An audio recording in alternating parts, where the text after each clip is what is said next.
Another item on the list here for early season Sierra travel on the JMT PCT is microspikes.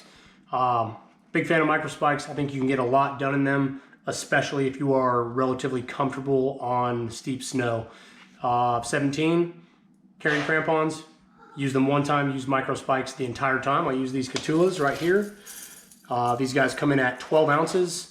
They're pretty basic. I think most people have seen them.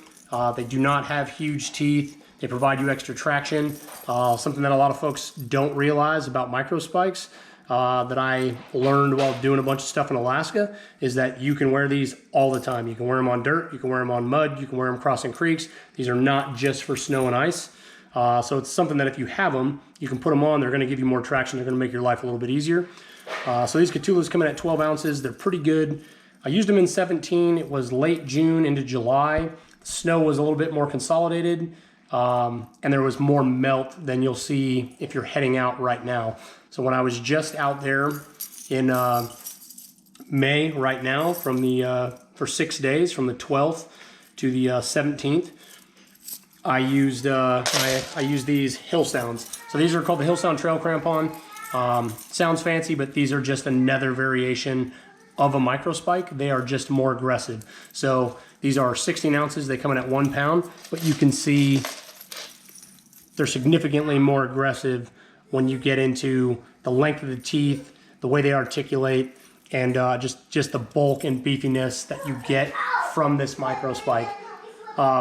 Another thing that differs here between the Catulas and the Hill Sounds, so you could remove this if you wanted to, but the Hill Sounds also come with a strap, so if you're getting really aggressive with them, you can run it over the top of your shoe, you can Velcro it down, or if you're a gram counter, which I often am, you could pull this off.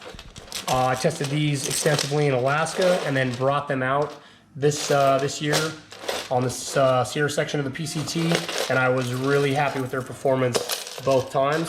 I think if you are one of those people that is on the fence about whether or not you should carry crampons and you're considering not, I would go with a pair of these Hill Sounds because they are a middle ground between a regular microspike and a crampon. They give you, something kind of in the center.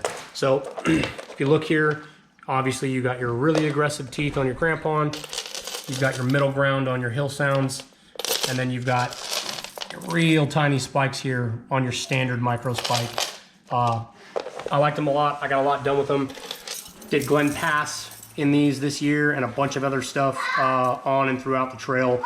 It worked really well, and as long as you are comfortable on steep snow, you can get a lot done with just these alone. So good consideration. It cost you 4 ounces, but I think if you were ditching a crampon and considering going this way, definitely as we hit later on into June, you could get away with just these and be pretty comfortable.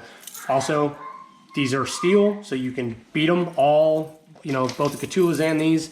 You can take these things on all sorts of rocks, go from snow to ice to rock without damaging them in any way. And I've used both of these crossing a ton of creeks in 2017, and then, the small number that existed right now due to the fact that the melt is not really on and snow is still actively falling. Good options, good things to consider. It really comes down to personal choice, but neither are bad.